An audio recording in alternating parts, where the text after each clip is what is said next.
Retornando à sessão, gostaria de passar a palavra ao nobre conselheiro Antônio Jorge Malheiro, com o processo 20.516. Obrigado, Excelência. Trata agora o presente processo de recurso de reconsideração da decisão contida no acórdão 115 da segunda Câmara, constante dos autos do processo 19.304, que apurou responsabilidade quanto à reincidência na falta de envio dos dados para o Sistema de Coleta de Dados Contábeis e Fiscais dos Entes da Federação, SISTN, julgado na 25ª Sessão Ordinária do dia 25 de fevereiro de 2015. Nele decidiu-se a unanimidade nos seguintes termos. Acordam os membros da segunda Câmara do Tribunal de Contas do Estado do Acre, a unanimidade, nos termos do voto do conselheiro relator, por aplicar multa no valor de R$ 3.570 ao senhor Ali Anuti Silva, prefeito do município de Manoel Urbano, prevista na Lei Complementar 38, artigo 89, inciso 7. O recorrente foi notificado através do Diário Eletrônico de Contas, do acórdão acima transcrito, em 1 de julho de 2015, conforme se depreende da certidão emitida pela Secretaria das Seções, no processo 19.304, que está pensado aos autos. Insatisfeito com o teor do referido aresto, protocolizou o presente recurso de reconsideração tempestivamente, em 15 de julho de 2015, conforme consta na informação à folha 15, emitida pela Secretaria das Seções. O recorrente limitou-se a ratificar a defesa apresentada às folhas 21 a 27, já analisada na decisão recorrida, e informar a impossibilidade da publicação dos relatórios resumidos de execução orçamentária relativos aos bimestres de 2013. Alegou ainda que encaminhou os relatórios de réu e RGF de 2014, de acordo com o estabelecido no Manual de Demonstrativos Fiscais, e anexou os comprovantes de envio. Ao final, informa que enviará ainda a posteriori os relatórios pendentes objeto da decisão objurgada. As folhas 21 a 23, a segunda inspetoria analisou as justificativas e os documentos apresentados, pelo que emitiu o relatório concluindo pela manutenção da decisão contida no acórdão recorrido. O que ocorreu é que ele não enviou os relatórios de 2013, porque ele não tinha enviado de 2012, não tinha fechado, aí mandou os de 2014, mas não mandou os anteriores, mas a multa dele é sobre os de 2013, que mesmo no recurso ele ainda não tinha encaminhado. O doutor Ministério Público Especial de Contas, através do seu procurador, doutor Sérgio Cunha Mendonça, pronunciou-se às folhas 28 a 29 ao relatório, Excelência. Obrigada, conselheiro. Passo a palavra ao nobre procurador. Trata-se de recurso tempestivo, recurso de reconsideração, formulado pelo senhor Ali Anuti Silva, prefeito de Manoel Urbano, com o qual se insurge contra o acórdão 115 da segunda Câmara da Corte. Verifica-se que a condenação proferida diz respeito à aplicação de multa ao senhor recorrente, no valor de R$ 3.570, nos termos do inciso 7º do artigo 89 da Lei Orgânica do Tribunal, combinado com o artigo 5º do parágrafo 1º da Resolução 61, em face do não encaminhamento de dados para o chamado SISTN. O recorrente alega, em síntese, que encaminhou os relatórios da LRF de acordo com o estabelecido no Manual de Demonstrativos Fiscais e que enviará os relatórios pendentes, além de encaminhar os comprovantes de toda a documentação. A segunda GCE não acatou as justificativas apresentadas. Compulsando os autos, verifica-se que os pressupostos recursais foram integralmente cumpridos. Quanto ao mérito, restou comprovado, após consulta ao SISTN, que o gestor enviou apenas os relatórios resumidos de execução orçamentária, referentes a 2013, e os relatórios de gestão fiscal continuam pendentes. Cumpre ressaltar que todos os documentos enviados ao SISTN foram encaminhados após a citação do gestor, configurando a reincidência pelo não envio de dados. Desse modo, o Dr. Sérgio Cunha opina pelo conhecimento do recurso, por ser próprio e tempestivo, para, no mérito, negar de provimento. É o parecer. Obrigado, senhor procurador. Passa a palavra ao nobre conselheiro relator. Obrigado, Excelência. E assim, nessa mesma linha, considerando que o recurso em causa não apresentou argumentos que trouxessem a pretendida reforma do julgado, considerando que o acórdão recorrido se mantém por seus próprios fundamentos, voto pelo conhecimento do recurso de reconsideração, por ser próprio tempestivo, negando-lhe provimento para manter a decisão proferida pela segunda Câmara desse Tribunal em sessão realizada em 25 de fevereiro de 2015, objeto do acórdão 115, que aplicou ao senhor Ali Anuti Silva, prefeito municipal de Manoel Urbano, a multa de R$ 3.570. E após pelo arquivamento dos autos, é como voto, excelência. Obrigado, senhor conselheiro. Passamos à votação. Conselheiro José Augusto. Compõe, excelência. Conselheiro Valmir Ribeiro. Põe o nobre relator, senhora presidente. Conselheiro Antônio Cristóvão. Com o relator. Conselheiro Ronald Polanco. Eu sempre na Câmara eu tenho me pronunciado da dificuldade que as câmaras municipais têm para apresentar o RGF, o relatório de gestão fiscal, porque ele tem que ir junto com o da prefeitura, tendo em vista que não existe espaço no site da STN para mandar o relatório de gestão fiscal da própria Câmara. Então, eu não tenho aplicado a multa, eu vou manter esta visão. Excelência, não é Câmara, é a própria prefeitura, tá? Ah, tá, é a prefeitura, já estou vendo o outro. Então, tá. Não, aí sim, aí eu acompanho. Conselheira do Ciner. Com o relator. Então, há unanimidade nos termos do voto do conselheiro relator, que continua com a palavra com o processo 18.670. Obrigado, excelência. Trata-se de inspeção instaurada para verificação do cumprimento de limite de gastos com pessoal e averiguar a ocorrência de atos nulos diante do regramento contido na Lei Complementar 101, referente ao período de janeiro de 2013 a julho de 2014, no município de Rodrigues Alves. Consta nos autos a folha 65 que o município estava com a despesa de pessoal total com pessoal em 57,92% da receita corrente líquida no terceiro quadrimestre de 2012.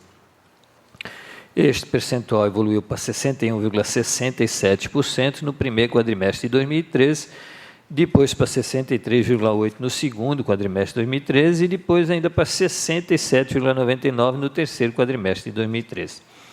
Tais percentuais estão então, bem acima dos limites previstos 54% no artigo 20, inciso 3, a linha B da Lei Complementar 101. A folha 11, a diretora da DAFO faz requisição de documentos à Prefeitura do município para instrução do processo. As folhas 13 a 23 consta a resposta do senhor Francisco Ernilson de Freitas, prefeito do município, informando o envio dos documentos. Foi ainda solicitado da Prefeitura de Rodrigues Alves estudos da estimativa de impacto orçamentário e financeiro do aumento da despesa, para a proposição das leis 132 e 136 e 139, 132 e 136 de 20 de fevereiro de 2013, 139 de 25 de março de 2013, a sua adequação com a LOA, PPA e LDO, e a metodologia de cálculo utilizada para demonstrar que o aumento de despesa ali proposta não alteraria as metas e resultados fiscais, sendo a resposta encaminhada às folhas 26 a 61. O relatório técnico complementar, as folhas 62 a 73, informa a folha 63 que o município de Rodrigues Alves editou a Lei 132, de 20 de fevereiro de 2013, criando e alterando vencimentos de diversos cargos do ente, implicando em aumento da despesa de pessoal. Constam ainda do relatório técnico as seguintes informações: que, apesar do envio do documento titulado Premissas e Metodologia de Cálculo de que o aumento da despesa não afeta as metas de resultado, em virtude da inexistência da demonstração de cálculos, este não foi considerado como estudo e comprovação de que o aumento da despesa não afetou tais metas e resultados fiscais. Que o gestor não reduziu a despesa com pessoal em pelo menos 1/3 no primeiro quadrimestre, conforme prevê o artigo 23 da Lei de Responsabilidade Fiscal. Que, em face da ausência de dados, derivado do não envio dos mesmos, conforme disciplinado na resolução 87 deste tribunal, a equipe técnica não pôde aferir se o gestor reconduziu a despesa com pessoal ao limite legal ao fim de 2 quadrimestres, utilizando as medidas do artigo 23 da Lei de Responsabilidade Fiscal. E ainda, que o gestor praticou ato que resultou em provimento de carga, admissão ou contratação de pessoal fora dos permissivos legais. A inspetoria verificou ainda que o ente não enviou os dados na prestação de contas referente ao exercício de 2014, nos termos da resolução 83. Citado para se manifestar as folhas 78 a 79, o gestor Francisco Ernilson de Freitas agora não apresentou defesa justificativa, o Ministério Público Especial de Contas manifestou-se às folhas 83 e 85 através de seu ilustre procurador, doutor João Exídio de Melo Neto. É o relatório, excelência. Obrigada, senhor conselheiro. Passa a palavra ao nobre procurador. Como visto, é procedimento aberto para verificar se foram realizados atos vedados pela legislação, bem como se o prefeito municipal de Rodrigues Alves adotou medidas exigidas em lei ante a constatação dos relatórios de gestão fiscal da localidade de 2002 e 2013, de excesso de despesas com pessoal. A análise técnica apurou em loco as seguintes situações: a ausência de comprovação de que o aumento das despesas decorrentes da Lei Local número 132 não afetará as metas de resultados fiscais previstas no anexo de metas fiscais, devendo seus efeitos financeiros, nos períodos seguintes, serem compensados pelo aumento permanente de despesa ou pela redução permanente de despesa. Não houve redução de despesa com pessoal em pelo menos 1/3 nos 2 quadrimestres seguintes. A ausência de informação quanto à recondução da despesa com pessoal ao limite legal, ao fim dos 2 quadrimestres. Concedeu vantagem a aumento, reajuste ou adequação de remuneração, por meio da lei citada número 132. Existência de atos que resultaram em provimento de cargo, admissão ou contratação de pessoal. Tudo em desacordo com a Lei de Responsabilidade Fiscal. O gestor foi citado, mas não aproveitou a oportunidade de defesa. Ante o exposto, opina-se pela declaração de nulidade, nos termos do artigo 21, item 1º da LRF, dos atos que resultaram em aumento de despesa com pessoal, com base na Lei Municipal 132 de 2013. 2, pela aplicação de multa ao senhor Francisco Hernilson de Freitas, por atos praticados com grave infringência à norma legal, os termos do item 2º do artigo 89 da Lei Orgânica da Corte. 2.1. Ausência de envio de informações relativas à receita e despesas de 2014, em virtude disso, em descumprimento à resolução número 87 e também de atos que resultaram em provimento de cargo, admissão ou contratação de pessoal, quando a despesa na área encontrava-se acima do limite, em desacordo com o item 4º do parágrafo único do artigo 22 da LRF. 3, pelo encaminhamento do apurado ao douto Ministério Público Estadual para as providências que entender adotar em razão dos fatos aqui noticiados. 4, pelo encaminhamento do apurado à Câmara Municipal de Rodrigues Alves para conhecimento de providências que entender adotar no seu papel de fiscal da boa e regular administração do erário público. E 5º, por comunicação do apurado ao Ministério do Planejamento, Orçamento e Gestão da União, claro, órgão responsável pelo SICONV, bem como ao governador do Estado para as providências que entender adotar ante a ocorrência dos fatos aqui noticiados e o que dispõe o artigo 23, parágrafo 3º, inciso 1º da LRF. É o parecer. Obrigada, senhor procurador.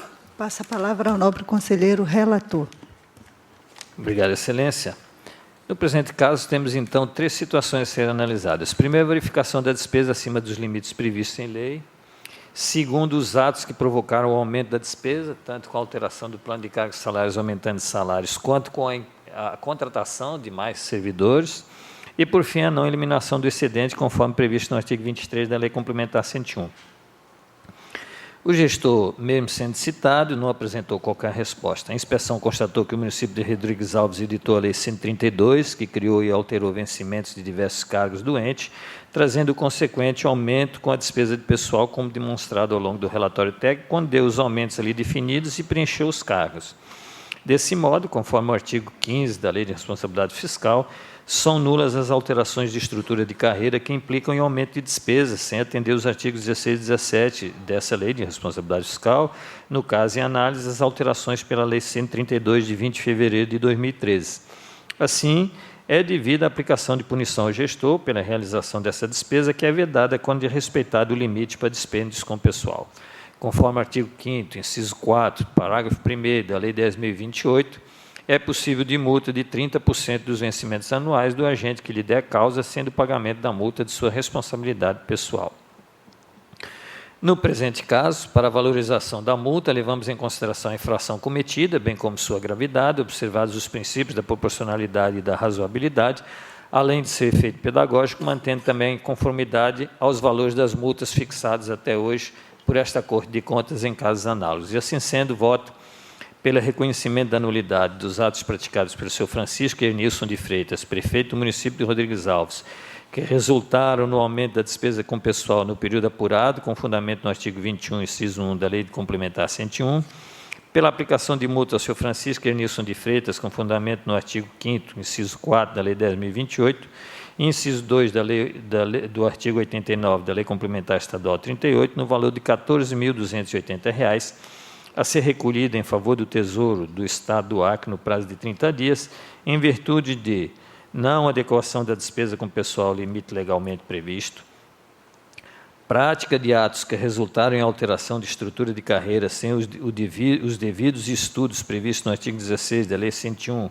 implicando em aumento de despesa quando a despesa com pessoal já se encontrava acima do limite máximo permitido para a espécie, contratação de pessoal quando a despesa se encontrava acima do limite legal definido na LRF.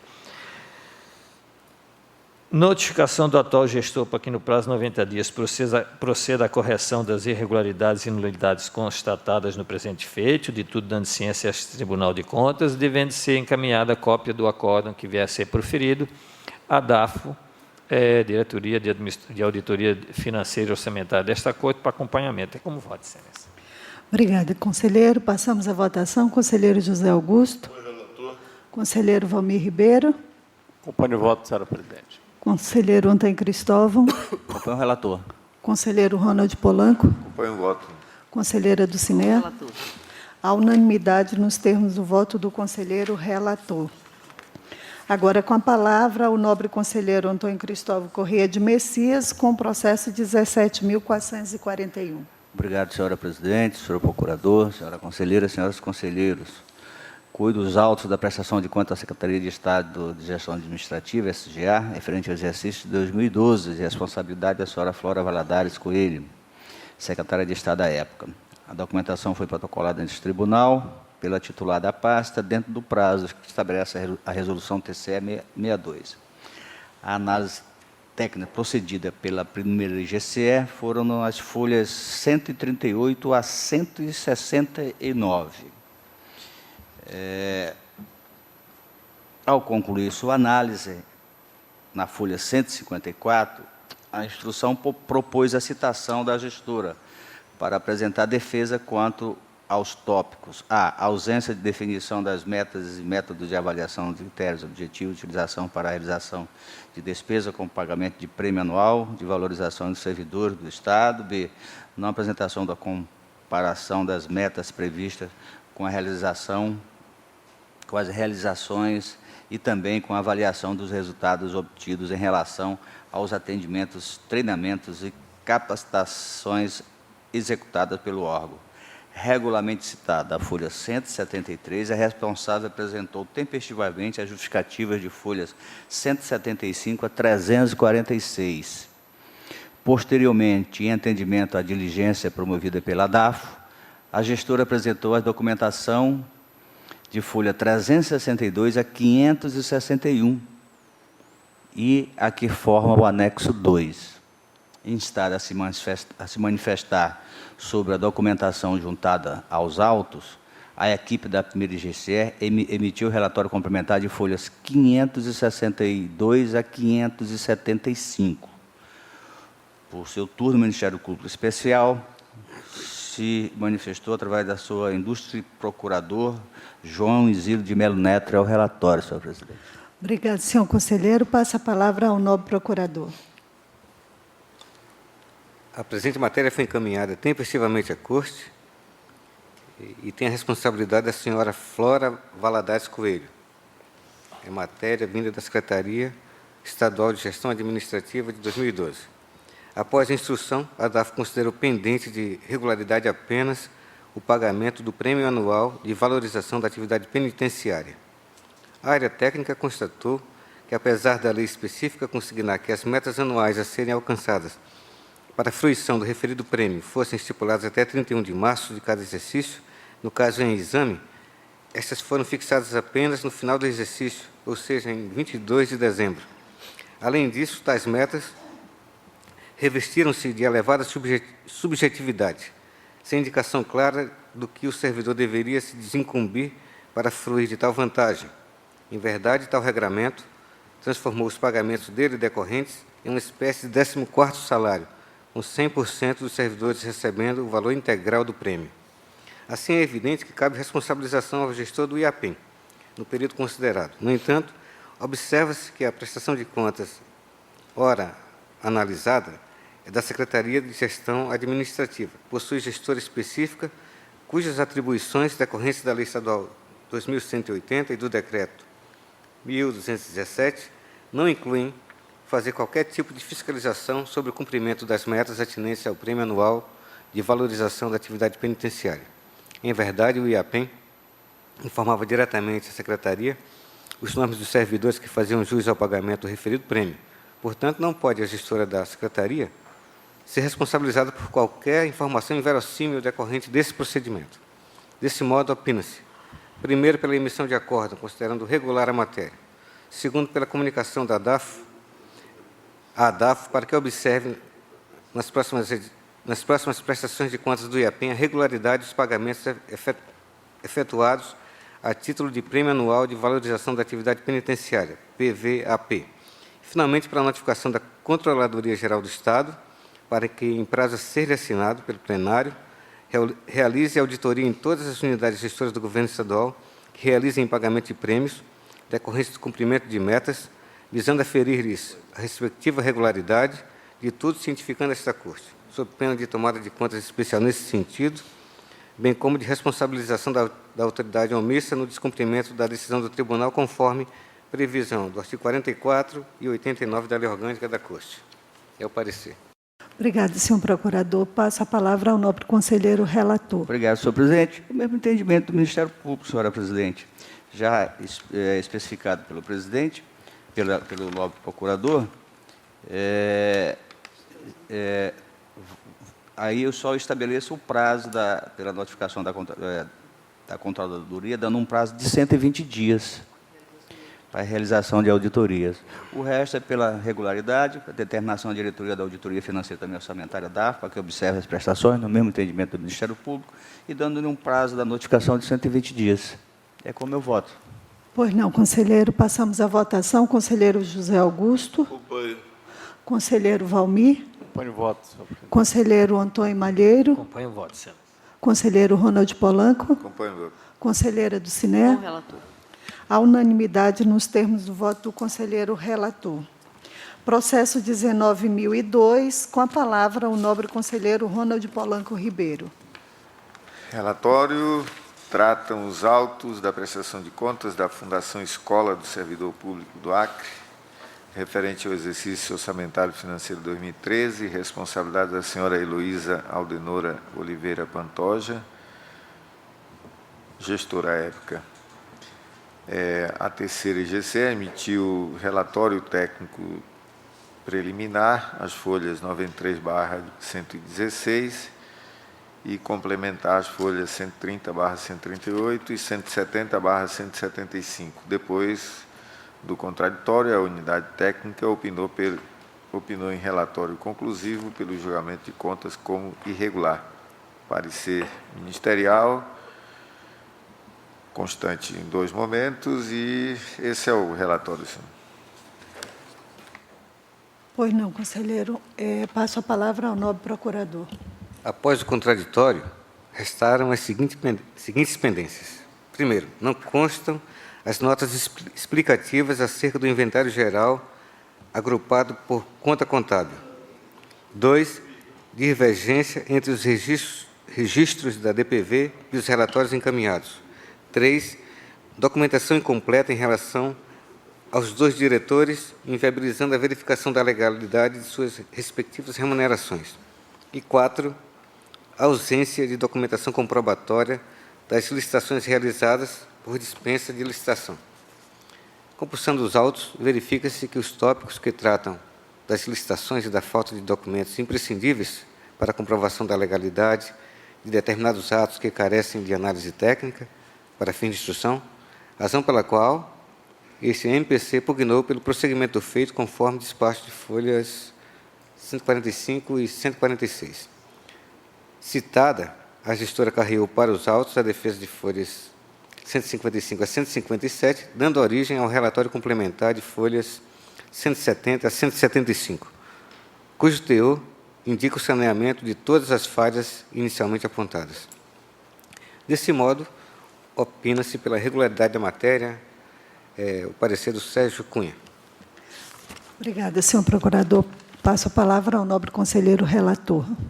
Da mesma forma, senhora presidente, nobre conselheira, é pela regularidade da matéria e depois pelo arquivamento. É o voto. Obrigada, conselheiro. Passamos à votação. Conselheiro José Augusto. Acompanho, excelência. Conselheiro Valmir Ribeiro. Põe em voto. Conselheiro Antônio Malheiro. Excelência, nessa mesma linha, apesar de que a instrução até acabou sendo um pouco profunda, ela se limita a analisar, por exemplo, pessoa jurídica, 1.250.000, faz o cálculo de 82,14% da despesa. Pessoa física, 211.550, 13,77%. Mas sobre a qualidade da despesa não há uma palavra. Mas, em função disso, eu acompanho na íntegra o voto do nobre relator. Como pode ser? Obrigada, conselheiro. Conselheiro Antônio Cristóvão. Acompanho o relator. Conselheira do Cine. Com o relator. A unanimidade nos termos do voto do conselheiro relator, que continua com a palavra com o processo 19.799.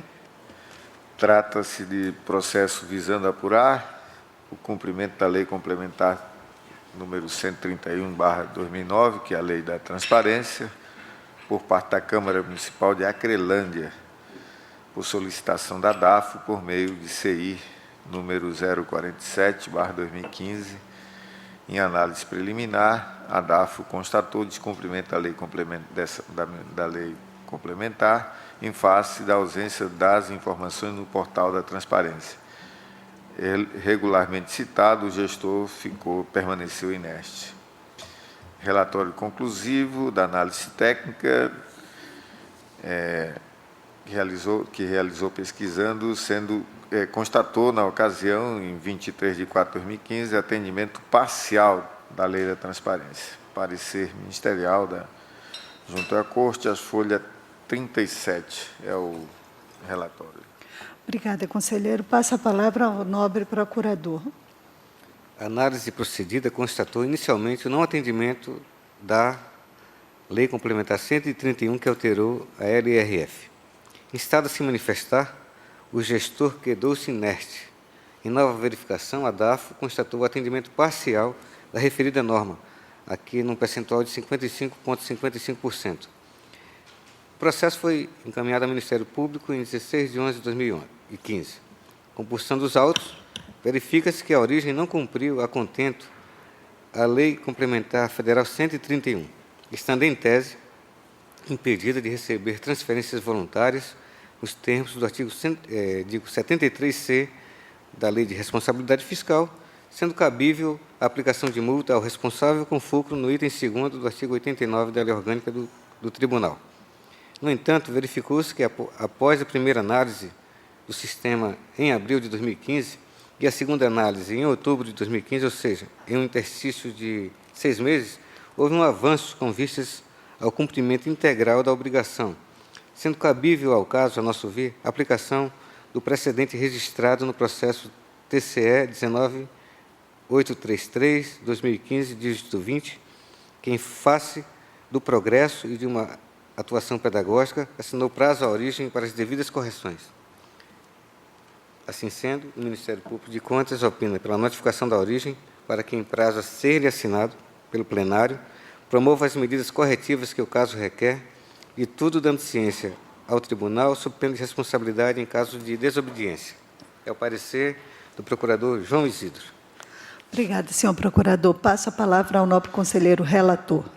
Bom, o prazo é 60 dias e a contar a partir da notificação sob pena de responsabilidade e também depois o encaminhamento à DAFO para o acompanhamento desta decisão. E logo em seguida pelo arquivamento dos autos. É o voto. Obrigada, conselheiro. Passamos à votação. Conselheiro José Augusto. Acompanho, excelência. Conselheiro Valmir Ribeiro. Voto com o relator, senhor. Conselheiro Antônio Malheiro. Com o relator, excelência. Conselheiro Antônio Cristóvão. Acompanho o relator. Conselheira do Cine. Voto com o relator. À unanimidade nos termos do voto do conselheiro relator. Processo 21.011, agora com a palavra a nobre conselheira Dulcinea Benício de Araújo. Obrigada, senhora presidente. Eu retiro esse processo de pauta, tendo em vista que na publicação da pauta não constou o nome de um dos responsáveis, porque são 2 processos em um só. Pois não, conselheira. Eu gostaria de passar os trabalhos ao nosso corregedor, porque nós vamos passar agora um processo do relatório de atividade do Tribunal de Contas do Estado do Acre relativo a esse ano da minha administração e do conselheiro Zé Augusto.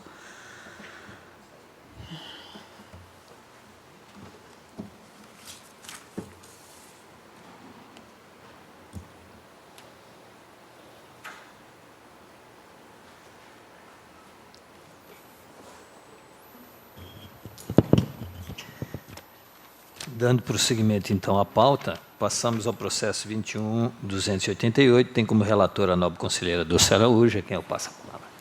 Obrigada, senhor presidente, senhor procurador-chefe, senhores conselheiros. Trata-se de relatório de atividades do Tribunal de Contas do Estado do Acre. O trimestre é o 3º de 2015, cuja elaboração se deu em atendimento ao estabelecido no artigo 61, parágrafo 4º da Constituição do Estado do Acre, bem como no artigo 13, no seu inciso 37 da Resolução TCE número 30/96. Vale salientar que, nesse período, dentre as atividades desenvolvidas pelo Tribunal de Contas, apresentam-se as movimentações gerais de processos, as atividades do plenário, bem como as de controle externo e as de ordem administrativa. Consoante demonstrado as folhas 3 a 67 dos autos, no que tange a movimentação geral de processos e as atividades dos órgãos deliberativos, insta a aduzir que, no período em análise, foram autuados 514 processos e os julgados totalizaram 296, sendo 78 pelo plenário e 100 e 118 pela primeira e segunda câmaras, respectivamente. Quanto ao controle externo, cabe aduzir que o Ministério Público de Contas pronunciou-se em 622 processos, e a Diretoria de Auditoria Financeira Orçamentária, por meio de suas 5 inspetorias, manifestou-se em 1.262 processos. As atividades administrativas do Tribunal, neste período, estão elencadas as folhas 33, 45 verso dos autos, cabendo destacar pela Escola de Contas a realização dos cursos de gestão de aposentadorias e pensões e acórdãos de jurisprudência, e a execução do Seminário Gestão Pública Municipal, Problemas e Soluções, nos municípios de Cruzeiro do Sul e Feijó.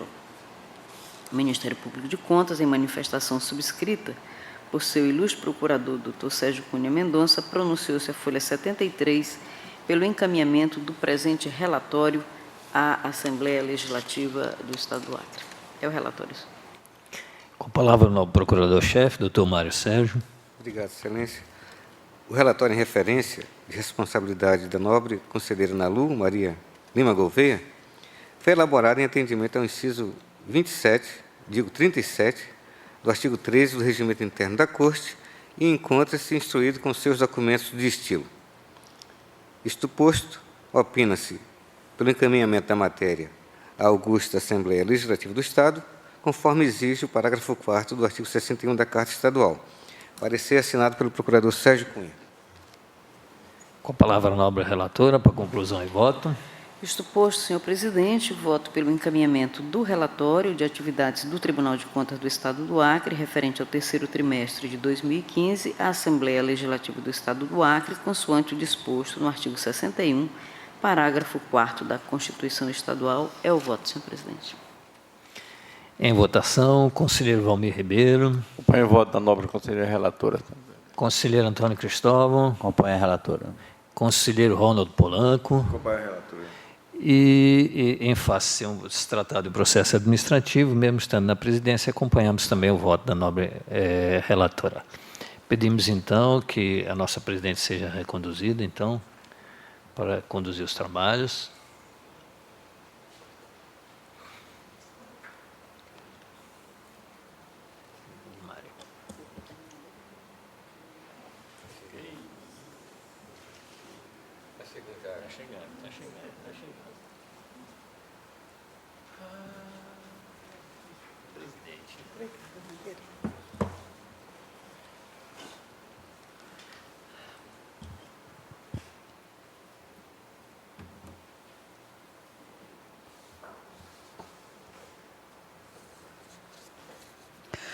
Gostaria de agradecer ao nosso corregedor e, retornando os trabalhos, o conselheiro Malheiro queria pedir uma... Excelência, eu gostaria de trazer esta pauta, Pois não. um pedido de decisão e, se todos de acordo, que nós consubstanciássemos em papeleta. Da mesma forma que houve um momento em que nós decidimos no plenário que todas, e também através de uma papeleta, que todas as propostas para a instituição de previdências, novas previdências, teriam que passar por aqui, isso não está definido em resolução, teve que ser definido numa papeleta. O que eu estaria pedindo, assim, trazendo a sugestão, inclusive, da DAFO, para facilitar a análise das contas.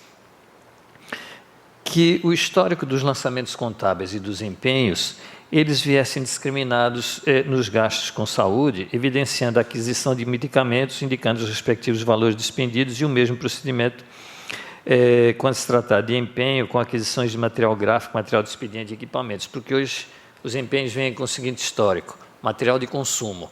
Então, nós não conseguimos saber se é medicamento e totalizar a despesa de medicamento. O Ministério Público Estadual tem nos pedido esse número e nós não conseguimos informar. Então, por quê? Porque não vem no histórico discriminado o que é medicamento e o restante. Então, para não haver uma alteração, ou para nós não termos uma morosidade, depois nós deveremos, então, trazer isso para dentro das nossas resoluções e regimento.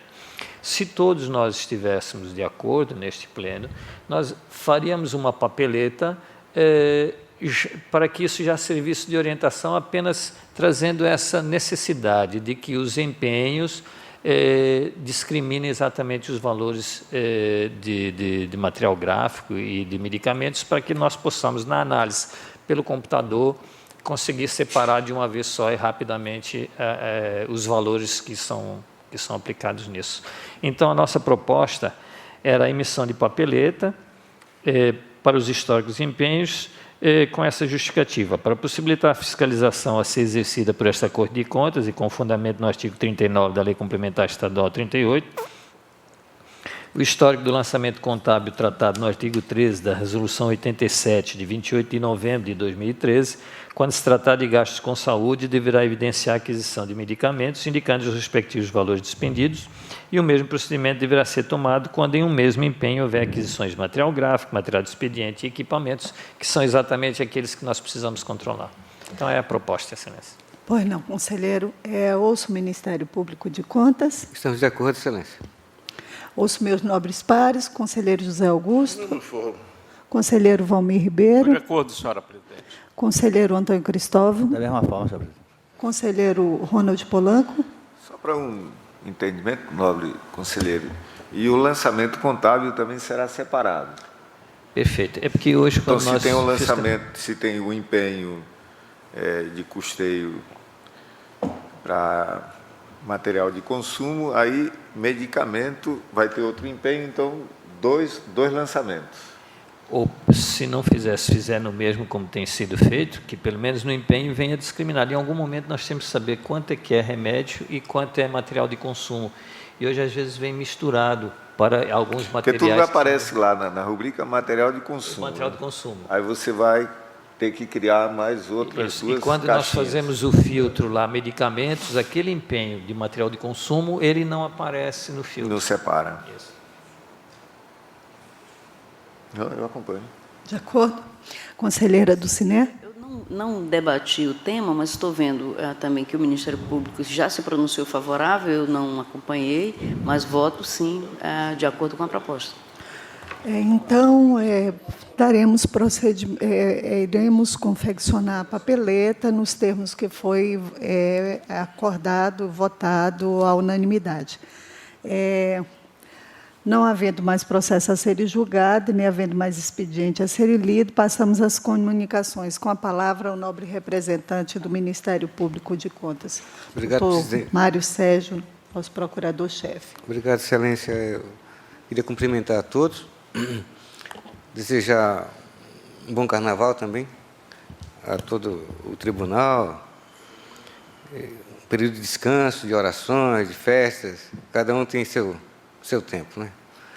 E antecipar o aniversário aqui, nossos parabéns ao aniversariante do mês, conselheiro Valmir Ribeiro, que Deus o proteja também sua família, nobre família, e lhe dê longa vida. Né? Vai acontecer no dia 8, dentro do nosso período de folga. E também gostaria de registrar que hoje também acontece o aniversário do nosso colega de trabalho, a Marlene. Era o que queria comunicar, Excelência. Obrigado, senhor procurador. Passo a palavra a meus pares. Conselheiro José Augusto. Minha Excelência, facultar desejar ao meu querido amigo vice-decano, Valmir Ribeiro, saúde, vida longa, que continue sendo a pessoa que é, pelo convívio que nós temos e que se perdure por muito tempo ainda. E só dizendo a ele que deveria fazer um bolinho, uma bandeirinha, porque o ambiente dele é espetacular e dentro do carnaval cai. E o nosso querido amigo conselheiro Malheiro disse que se ele matar uma tartaruga por dia, são 450 anos para ele começar as tartarugas todas. Que ele tenha acontecido, que ele faça uma gracinha para nós. E a ele e a família, Excelência, a todos. Aí eu já dou mais uma proposta para o Zé, pode ser regada a açaí. Não tem problema. Casa Excelente. Vou passar a palavra para o conselheiro Antônio Malheiro, para, no final, o conselheiro Valmir nos agraciar com sua resposta. Obrigado, Excelência. Excelência, eu queria também fazer coro, desejando felicidades aos aniversariantes. E ao conselheiro Valmir, muita saúde, muita paz, muita alegria. E nada mais a comunicar. Conselheiro Antônio Cristóvão. Presidente, também, da mesma forma, desejar a esse amigo Valmir, uma pessoa ímpar, muita saúde, felicidade ao lado dos seus familiares. E como nós estamos aí nessa pré-carnaval, né, a gente pode até fazer já com a tartaruga e uma sobremesa de açaí, já um baile de carnaval para comemorar os 58 anos do meu amigo, que Deus o ilumine, dê muita paz. E nesse carnaval, para todo mundo também, se forem beber, se forem dirigir, não bebam. Mas se forem beber, me chamem. Conselheiro Ronald Polanco. Da mesma forma, senhora presidente, muitas felicidades aos aniversariantes e ao nobre conselheiro Valmir, que continue nessa sua disposição de investir, de pensar novas situações para o Acre, agora cada vez mais empenhado em se envolver no futuro da nossa economia, né? Isso é muito interessante para quem chega numa certa idade continuar investindo. Eu acho um exemplo muito bom para as outras gerações. O normal, a acomodação, é um período de recolhimento e aqui é um período de ousadia. Parabenizá-lo por essa disposição. E a nossa colega lá do Ministério Público também, muitas felicidades. Obrigada, conselheiro. Conselheira Dulcinea. Obrigada, senhora presidente. E, da mesma forma, cumprimentar a Marlene, desejando a ela muitas felicidades, saúde, também ao nosso querido par e amigo ímpar, como diz o Cristóvão, Valmir, todas as bênçãos celestiais que são extensivos a ele e a sua família. Agradecer a todos, nada mais, senhora presidente. Obrigada, conselheira. Conselheiro Valmir Ribeiro. Senhora presidente, eu também quero dar meus parabéns à nossa querida Marlene, pessoa muito querida da minha família e de todos nós. Agradecer as felicitações de todos, dizer que realmente eu quero levar muitos anos de vida, juntamente com todos vocês, toda a minha felicidade que seja realmente compartilhada com todos vocês, e que eu realmente aqui eu tenho sempre os conselheiros, até que eu brinco muito com conselheiro, porque eu tenho cada conselheiro, cada membro do Ministério Público como um irmão. Eu às vezes até extrapolo nas minhas conversas com eles, porque eu tenho uma intimidade muito grande com todos, e quero que realmente a minha vida seja realmente prolongada bastante com todos nós aqui juntos, e que possamos ainda ter